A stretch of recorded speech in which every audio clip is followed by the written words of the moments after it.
Yes, so hello everyone. I'm Bruno de Batz de Trenquelléon. I'm doing a postdoc at the Paris Observatory with Tanguy Bertrand, and I'm going to present you our recent work on the Pluto's haze and the radiative balance of Pluto's atmosphere. So in 2015, New Horizons observed a global, extensive, and optically thin layer of haze with this haze is a structure with many haze layers of thickness between 1 and 10 kilometers. And as we can see on these pictures, so the haze was covering the entire planet. And we can see a north-south asymmetry that may be due to a seasonal effect.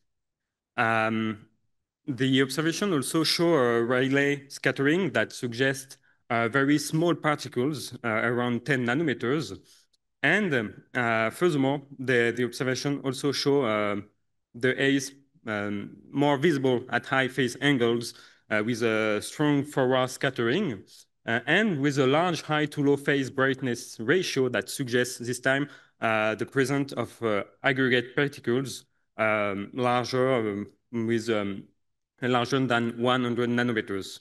So the study of Fan et al. In 2022 reproduced this observation thanks to a microphysical model that put in evidence that Pluto's haze particles are bimodally distributed, so with a small spherical particle and large aggregate particles. So in our study, we suggest that the origin of this haze is photochemical. As for the haze of Titan, the points here are that both atmospheres are dominated by nitrogen with a small amount of methane. But for Pluto, we have also the presence of carbon monoxide that will maybe change the optical properties of this haze as presented by Laura and Ella yesterday. And for both haze, we have the evidence of a bimodal organic haze with a formation at a very low pressure level, below 1 Pascal. And for both atmosphere, we know that we can produce condensation of hydrocarbon and nitrate. So the big difference here is that Pluto is farther from the sun than Titan, and with a more cooler atmosphere that can change the production rate of the haze on Pluto and maybe the evolution that it will be slower or maybe with other effect. So the new reason observations also show that we have a strong negative gradient between the stratosphere and the upper layer. So it's the profile in black. And the study of Zhang et al. In 2017 showed that we can reproduce this profile thanks to a model with haze, unlike the previous model that not taking into account the haze in orange and in blue. Um, they they not they they were not able to reproduce a strong cooling observed above 20 kilometers. So we also talk about the observation of ALMA from Lelouch et al. In 2022 that showed this time a strong thermal gradient in latitude with a northern hemisphere warmer than the equator. So this time we can't explain yet why we have a northern hemisphere warmer, if it's due to the haze or anything else. So to study all these phenomena and to study the haze and the radiative equilibrium, we use the Pluto PCM presented by Aurélien just before. So it's a global climate model developed by François Forget and Tanguy Bertrand in the last years.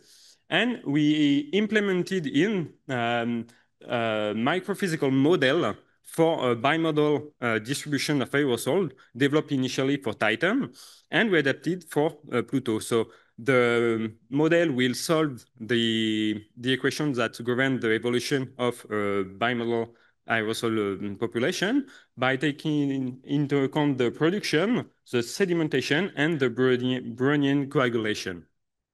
So when we run this model in 1D, we obtain this kind of plot. So on the left, we have the thermal profile of new resin compared to the model without haze and with the haze in orange.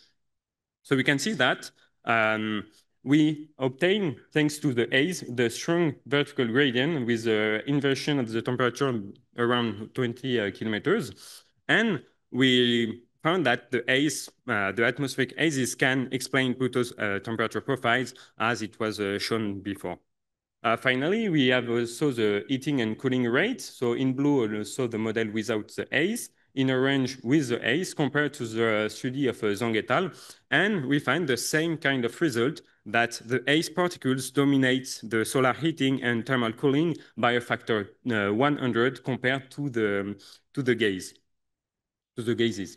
So now when we run the model in 3D, here we have the latitudinal distribution of Pluto's haze in 2017. So on the left, we have the spherical aerosol number density in altitude versus latitude, and for the fractal aerosol on the right.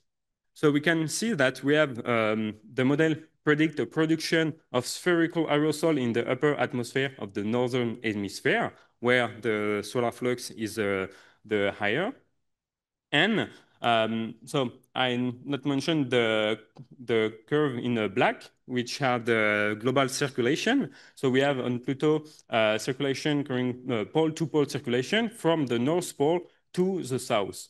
So you can see with the red arrow. So after the production, the haze particle will follow the atmospheric circulation and enrich the South Pole in aerosol below 200 kilometers. And we can see that we have a transition from the spherical to fractal aerosol below 50 kilometers. So now if we look at the extinction predicted by the model, in red we have the extinction of the South Pole, and in blue for the North Pole compared to the solar occultation observation in dot. And we can see that above 200 kilometers, we have a higher extinction in the North Pole that suggests more extended haze on the north, as we saw in the first pictures. And below 200 kilometers, we have a nivellation with South Pole, which is more opaque due to the haze that will enrich the South Pole thanks to the circulation.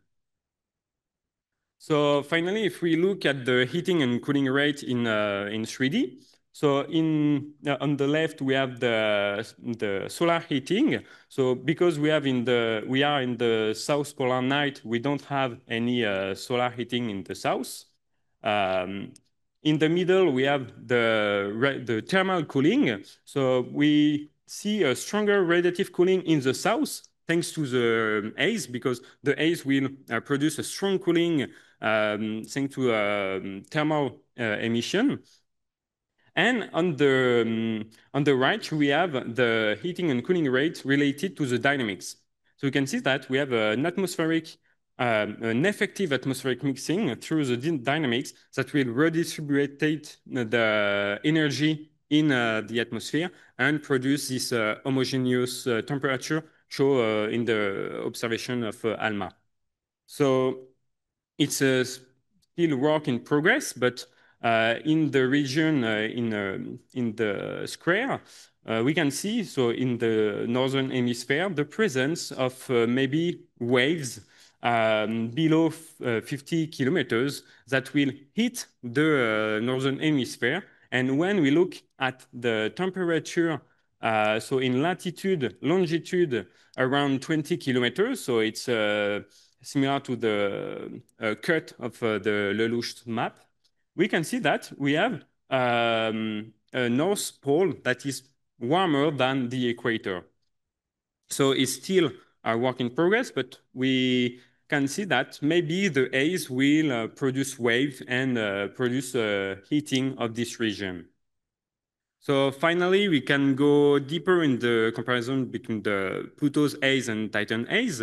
So the big difference here is that because Titan has a higher solar flux, we have a higher production rate of these A's with the production of a larger spherical aerosol and aggregate compared to Pluto. But the big difference here, in my opinion, is that for Titans below 400 kilometers, we don't have spherical particle anymore. We only have fractal that persist up to the surface, compared to Pluto, where spherical and fractal will coexist until up to the surface. So to conclude, we find that ACE plays indeed a major role in the Pluto's relative equilibrium, that the bimodal distribution enables us to reproduce the observations. And even it's a work in progress, we have an initial explanation of the thermal profile of Pluto. So to give you some perspective, we want to go further in the study of the latitudinal gradient, but also for the cold region of the lower atmosphere. For example, the difference in temperature between the ingress and the egress profile. And we want to add the hydrocarbon and nitrile condensation that will probably change the ACE properties and maybe the distribution in 3D. Finally, as Aurélien said, we also want to apply this model to the Triton's haze. Thank you very much.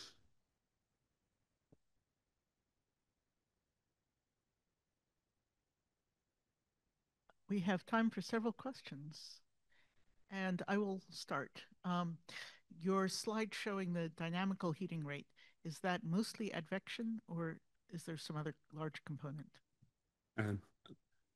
This plot? Yes. It's all the dynamics, or mostly the wind, the zonal, meridional, and vertical wind that we produce the heating, and yeah. So sorry, just also it can produce some adiabatic. It's mostly adiabatic heating that will compress or extend the atmosphere and cool or warm the atmosphere. Thank you. Hi, Kelsey Singer, Southwest Research Institute. It looks like you've done a ton of work, but what is left, or what pieces do you want to add next that you think will help you with understanding all this? Sorry, I'm not sure to understand the... What do you want to do next with this work? Explain everything. No. That's a good answer, but no, there is a lot of questions we can't explain yet. For example, we are not sure to well explain the latitudinal gradient because if we look at this picture, the gradient is visible up to maybe 50 kilometers, but how is not visible above 20 kilometers. There is, as I said, the difference between the egress and ingress temperature profile that is not reproduced yet for the thanks to the model. And yeah, another thing is the model also gives us the precipitation rate of the deposition of the aerosol in the planet, in the surface. So we can also maybe answer some the difference between the terrains of Pluto, and yeah, add the condensation will change. I'm sure a lot of things, and maybe explain other observation. Yeah, I think the deposition rate would be interesting, and even any thoughts about changes over time, and lining up with some of the surface features that we see too. Yeah, I show only result for 2017, but we also want to do an entire Pluto's years to see the seasonal variation, etc.